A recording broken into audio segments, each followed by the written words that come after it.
O avivamento e a missão da igreja. Esta é a lição número 11 da classe de adultos. Aviva a tua obra, o chamado das escrituras ao quebrantamento e ao poder de Deus. Texto áureo. E disse-lhes, ide por todo o mundo, pregai o evangelho a toda criatura. Quem crer e for batizado será salvo, mas quem não crer será condenado. Marcos capítulo 16, versículos 15 e 16. Em primeiro lugar, é preciso deixar claro que algumas pessoas entendem que quem não for batizado não será salvo. Não é isso que o texto diz. O texto é claro, quem crer e for batizado será salvo. E quem não crer será condenado. Ou seja, é quem não crê e não quem não é batizado. É claro que o batismo nas águas aqui, para ficar claro, é claro que o batismo nas águas, ele demanda um certo tempo, é verdade. Entretanto, há outras pessoas nem tanto, né? Mas, de modo geral, algumas pessoas forçam outras pessoas a se batizarem, dizendo que se ela não for batizada, ela perde a salvação. Não, não perde. Agora, de contrapartida, também a pessoa não vai viver a vida inteira na igreja sem se batizar, né? Mas o batismo nas águas não é sinal de, não é prova de salvação, né? Não dá salvação a ninguém. O batismo nas águas apenas demonstra para o mundo que aquela pessoa publicamente se decidiu por Cristo em definitivo. Verdade prática. Neste tempo marcado pela falta de fé, a igreja só pode cumprir a sua missão se estiver imersa no avivamento espiritual. O que é fé, não? Fé, existe um texto aos Hebreus, no capítulo 11, que eu jamais falo ele de cabeça, eu não consigo guardar o texto. Eu tenho muita dificuldade para guardar esse texto. Conheço uma jovem que ela fala isso com muita maestria, mas não é o meu caso. Hebreus capítulo 11, versículo 1 diz assim: ora, a fé é a certeza das coisas que se esperam e a prova das coisas que não se veem. Esse aqui é o texto, eu não consigo guardar esse texto. Então, a fé, eu gosto de dizer que a fé é como um músculo. Quanto mais você exercitar esse músculo, mais forte ele fica. Então, quanto mais você colocar em prática a sua fé, mais você será avivado pelo Espírito Santo. Por quê? Porque sem fé é impossível agradar a Deus. Introdução. Hoje, mais do que nunca, as igrejas cristãs precisam do avivamento espiritual para proclamar o Evangelho de Cristo no mundo, que está em rebeldia contra Deus. Ter, hoje, um avivamento espiritual na igreja. O que é este avivamento espiritual a qual a igreja precisa? Está lá em Gálatas capítulo 5, versículos 22 e 23. Vai falar sobre o fruto do Espírito. Por que isso é importante? Porque, na bem da verdade, nós devemos ter a prática do amor. Nós devemos ter fé, a benignidade, a bondade, a mansidão, para que nós venhamos fazer com que as pessoas compreendam o amor de Deus. Porque muitas pessoas estão na rebeldia contra Deus porque não conhecem o Deus amoroso que existe. As pessoas muitas vezes conhecem apenas o Deus, né, que algumas pessoas falam, né, que tem que dar dízimos e ofertas, então senão você não vai entrar no céu e coisas do tipo. Então nós devemos dar testemunho de Cristo na nossa vida.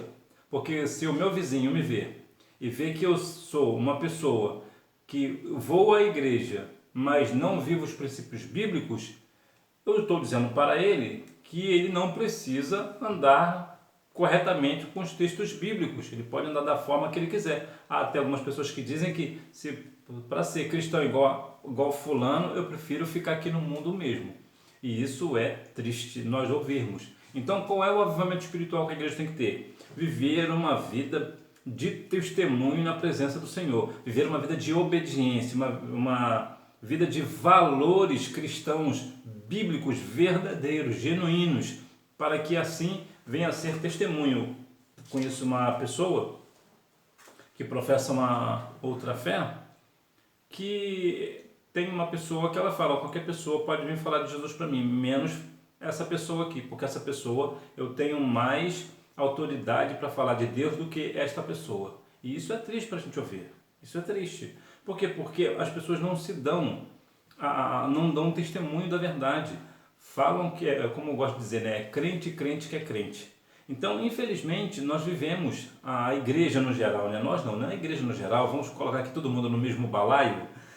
Nós, no geral, nós falamos muito do amor na igreja, falamos muito, mas vivenciamos pouco. Nós provamos pouco para a sociedade o que de fato o Senhor fez por nós, o que de fato nós somos transformados por este Evangelho. Então, se o Evangelho não me transforma, as pessoas entenderão que também não transformarão a elas. Então, nós devemos ter este avivamento espiritual em nossa vida, que é uma vida de testemunho. O avivamento após a ressurreição de Cristo. O desânimo dos discípulos. Depois da sua ressurreição, Jesus se apresentou triunfante e glorioso perante seus discípulos, que estavam desanimados, incrédulos, como se estivessem órfãos, abandonados. Olha que situação dos discípulos. Os discípulos tiveram esse privilégio de viver com Cristo, andar com Cristo, mas parece que eles não conheciam. Lembra lá daquele episódio que eles estavam no barco e o Senhor acalmou o mar, a tempestade? Lembra que eles falaram? Quem é este que até o mar lhe obedece? Ou seja, eles estavam andando com Cristo, mas não sabiam quem ele era. Porque se soubessem, reconheceria, entenderia que o Senhor fez parar o mar e o vento porque Ele é Deus. Porque Ele tem todo o poder nos céus e na terra, mas eles não sabiam. Então, quando Jesus morreu, como é que os discípulos ficaram? Eles ficaram incrédulos. A gente fala tanto de Tomé, né? Que Tomé era o único que não cria. Na verdade, não era só Tomé. Todos eles não criam. Só que Tomé, ele era mais expressivo, né? Ele era mais claro para dizer, né? Então, veja que eles ficaram completamente incrédulos, estavam desanimados. Ou seja, pregaram tanto em nome de Jesus, agora que Jesus morreu, para eles acabou. E Jesus já havia falado, ó, eu vou morrer, mas ao terceiro dia eu estou com vocês, eu voltarei, eu ressuscitarei ao terceiro dia. Mas mesmo assim, mesmo diante de todos os milagres, de todas as situações que Jesus fez, que os discípulos viram, ainda assim eles não creram, eles ficaram incrédulos, ficaram desanimados, como se estivessem órfãos, abandonados. Por quê? Porque na bem da verdade eles não creram em definitivo no Cristo, né, como Senhor dos céus e da terra, que poderia voltar de entre os mortos. Ou também não criam que realmente o Evangelho de Cristo era realmente genuíno, né? A aparição de Jesus aos discípulos. Paz seja convosco. Jesus disse, paz seja convosco. Eles pensavam que viam algum espírito, até que Jesus lhe mostrou as mãos e os pés perfurados. Mesmo assim, eles não creram que era Cristo ressuscitado. Vejam, mais uma vez falar de Tomé, né, que as pessoas a gente fala muito que Tomé não criam. Vejam que nenhum deles não creram, mesmo vendo. É aquela famosa frase, né, de sempre, né, que fala sobre a questão de crer. Então vejam que nós devemos compreender que quando Cristo fala conosco, Ele não é um espírito, Ele não estava ali como um espírito. Ele estava ali, de fato, mostrando as mãos e os pés perfurados. Será que nós também estamos no mesmo nível de, não, eu não creio que seja o Senhor? Ou como disse Pedro, né, lá no mar, né, estava afundando, Senhor, se é o Senhor, manda que eu vá a ti, vem. Quando ele começou a andar, ele começou a afundar. Quando ele viu o vento, será que nós estamos de fato titubeando que realmente é o Senhor? Será que estamos de fato na dúvida? Será que nós estamos de fato com o nosso coração duvidoso diante do Senhor? Qual é o nosso posicionamento quando Jesus nos aparece? Quando Jesus fala conosco em sonho, em visões, em revelações? Qual é o nosso posicionamento? Será que nós cremos de fato? O avivamento após a ressurreição. Depois da ressurreição, Jesus deu aos discípulos o mandato da grande comissão e disse-lhes, ide por todo o mundo, pregai o evangelho a toda criatura. Quem crer e for batizado será salvo, mas quem não crer será condenado. Naquela ocasião, Jesus prometeu que sinais e milagres autenticariam seu ministério. Esses sinais estão à disposição de todos os que creem em todos os tempos e lugares. Em outras palavras, vale para hoje, para onde você está. Quando vemos sinais e maravilhas, sim, ainda acontece nos dias atuais. É bem difícil? Sim, é bem difícil, está bem raro. Por que está mais raro do que antes? Porque parece que o amor do cristão, de um modo geral, da igreja no geral, parece que está diminuindo a cada dia. Como Jesus falou, quando o Filho do Homem voltar a achar a fé na terra, parece que realmente nós vivemos uma época muito difícil, que somos muito materialistas, né? Como é o caso que aconteceu lá na Europa atualmente. Parece que nós ficamos muito assim, eu sou de quem dá mais, quem me oferecer mais, eu sou dessa pessoa. Então nós não queremos mais o Cristo, nós não queremos mais pregar o Evangelho, nós queremos outras coisas, mas é a questão dos sinais. Os sinais vão autenticar o Evangelho, porque se não houver sinais e maravilhas, o cristianismo é só mais uma religião, não passa de apenas mais uma religião, o que não é o caso. Jesus é a religião. O que é religião? É religar. O que Jesus veio? Jesus veio religar o homem a Deus, portanto Jesus é a religião que salva. Então o milagre dá autenticidade, porque numa situação de ressurreição, por exemplo, como é que é possível ressuscitar alguém? Isso é impossível. De fato, para o homem é impossível, mas não para o Senhor. Então, se alguém está morto e alguém ora e essa pessoa ressuscita no nome de Jesus, então isso vai dar autenticidade que realmente aquilo é de Deus, aquilo vem da parte de Deus, porque é Deus quem detém a vida. Toda a vida é sustentada por Deus, inclusive a vida do adversário. Se Deus quisesse, Deus mataria Satanás e acabou. Mas não, Deus ainda mantém vivo e o manterá vivo para toda a eternidade, para ele sofrer o castigo eterno. Mas até a vida de Satanás é sustentada por Deus. Sinopse: a transformação dos discípulos após o revestimento de poder. O avivamento na missão da igreja local. O avivamento nas missões locais. Este é o modelo de evangelização dinâmica local, não só pregar dentro das quatro paredes dos templos, mas realizar a evangelização pessoal nas casas e nos bairros. Eu tenho falado, e vou me repetir, missões ou evangelismo é o oxigênio da igreja. A igreja que não está envolvida em missões, a igreja que não evangeliza, ela vai morrer, ela vai fechar as portas, porque as pessoas vão partindo para a eternidade, terão um tempo que não haverá ninguém naquele templo. Então, qual é a evangelização dinâmica local? Não é somente pregar dentro das quatro paredes da igreja, não é somente pregar para os cristãos, não? Nós devemos fazer o quê? Ir nas casas, visitar os bairros, né? Perto da igreja mesmo, não precisa, se for o caso, não tem essa questão de ir tão longe, faz por ali mesmo, começa a fazer por ali e vai expandindo. Certa vez eu fui fazer um evangelismo com a mocidade, eu era líder de mocidade na época. Rapaz, nós não andamos muito. Nós evangelizamos o nosso bairro, mas 2 ou 3 bairros seguintes, né? Porque nós estávamos envolvidos com o negócio. Então, quando há essa preocupação de evangelização, a gente vai embora. E nós precisamos ter isso na nossa mente, no nosso coração, de não somente pregar dentro da igreja. Claro, é bom, claro que é bom ver as pessoas se alegrando com a palavra do Senhor, né? Algumas pessoas até que não são cristãs estão ali também se alegrando com a palavra, mas nós devemos, é a nossa obrigação, é a nossa obediência ao Senhor pregar fora das quatro paredes, né? Nos bairros, nas casas, né? Há pessoas que não podem se locomover, então vai fazer uma visita, aquela visita de médico mesmo, aquela visita rápida. É uma outra questão da evangelização, né? Você não precisa ir na casa de uma pessoa e passar a tarde inteira nela, falando. Pode fazer uma evangelização rápida, porque essa evangelização rápida é boa, porque ela não deixa a pessoa que está recebendo a visita enfadada. Você chega, faz uma oração rápida, lê uma palavra rápida, canta um louvor e acabou. Rápido. E faz o convite para a pessoa estar na igreja logo mais.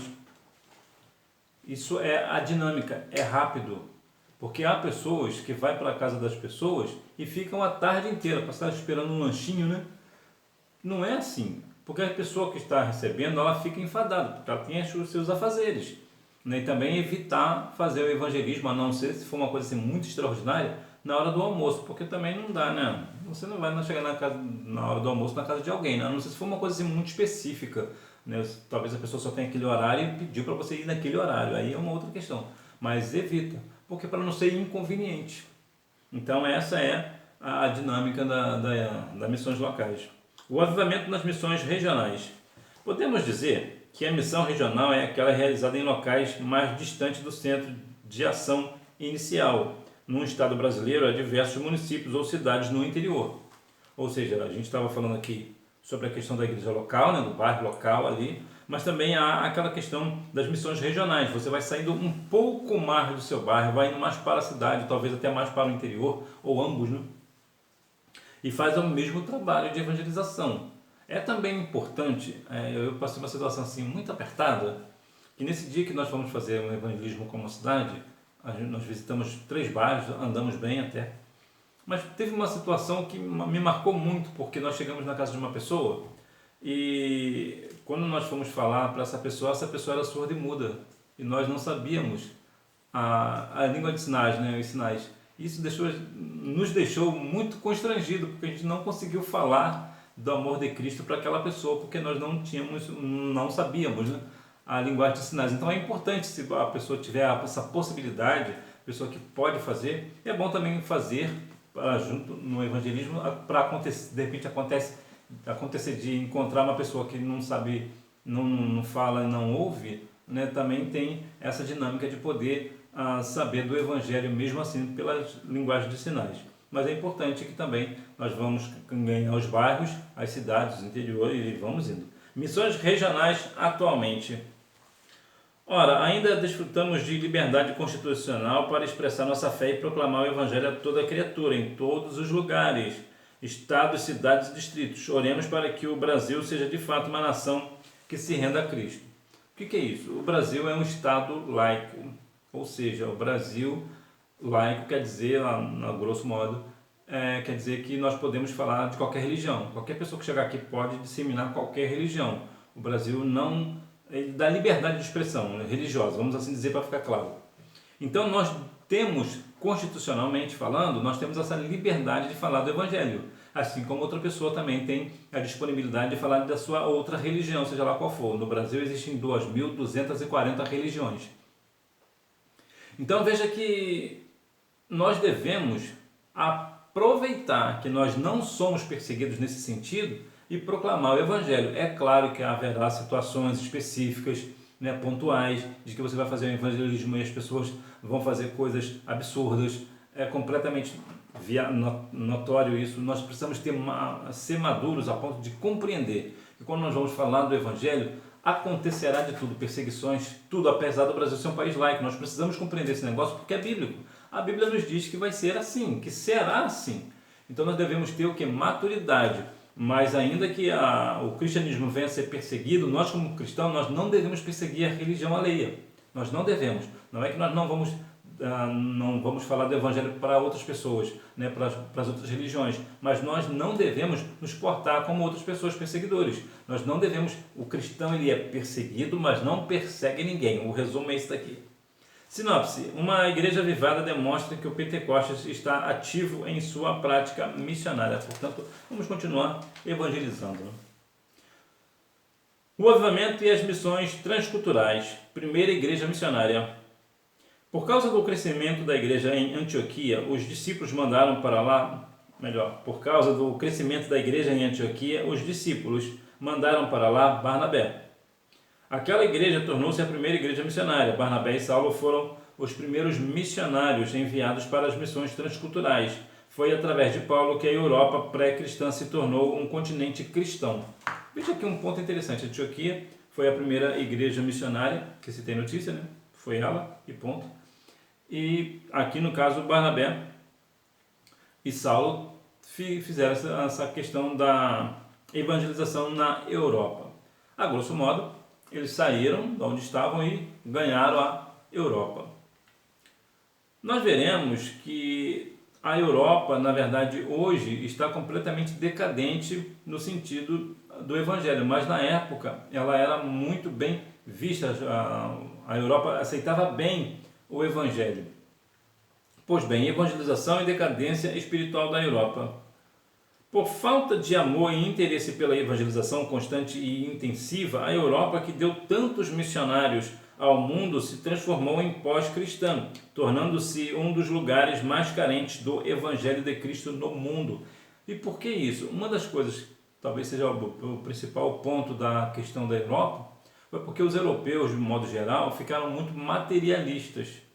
E quando a pessoa fica materialista, isso claro pode acontecer no Brasil, como acontece em todos os lugares, quando a pessoa começa a ficar muito materialista, ela não quer entregar nada. Por quê? Porque para fazer missões não é somente ir. Para ir, precisa de pagar passagem, por exemplo, alimentação. Isso tem um custo, nem sempre a igreja pode custear. Às vezes o próprio missionário faz, ou às vezes a igreja faz, ou ambos.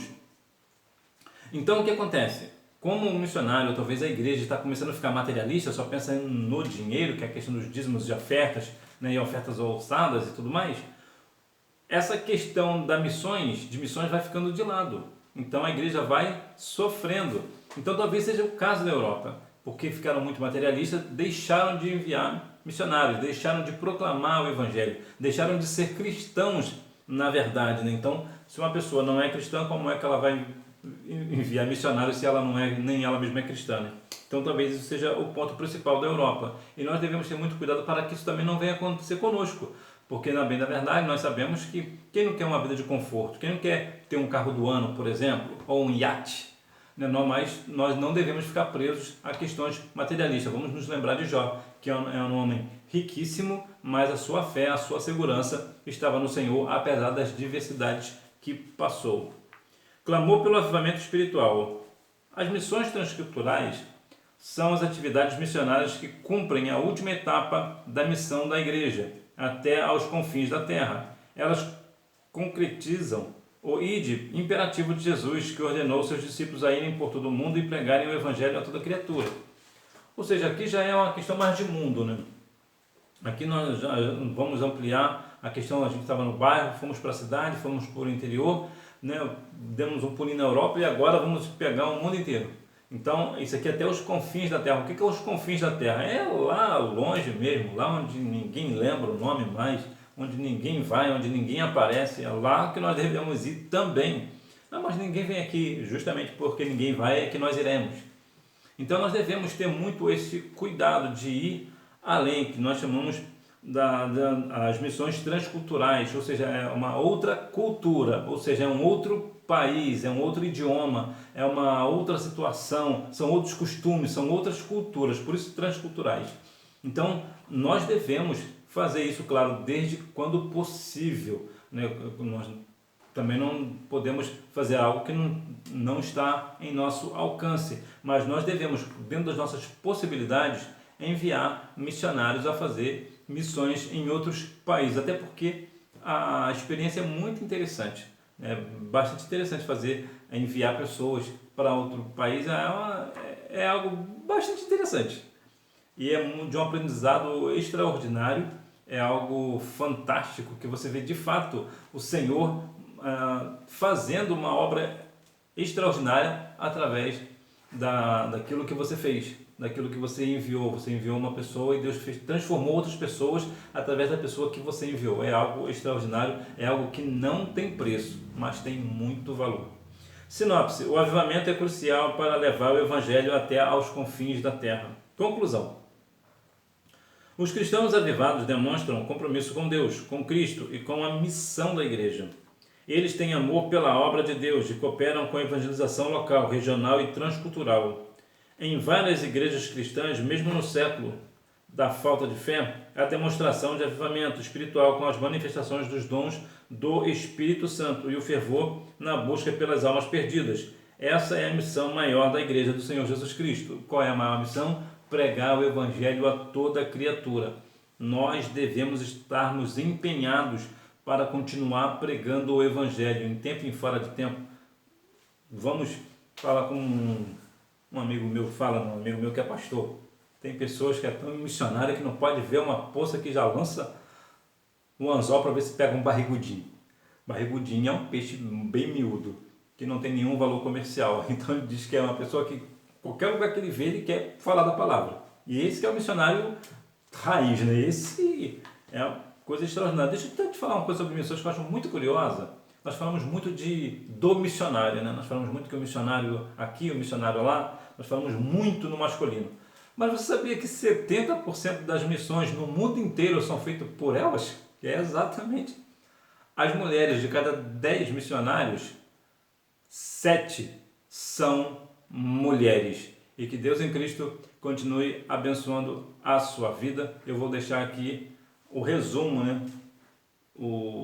Revisando o conteúdo. Aqui, não, dá para falar, a luz voltou e foi embora de novo. Bom, eu vou deixar aqui na descrição a resposta do Revisando o Conteúdo. Que Deus em Cristo continue abençoando a sua vida e não deixe de ir à Escola Bíblica Dominical, até porque quem faz a escola é o aluno. Tchau!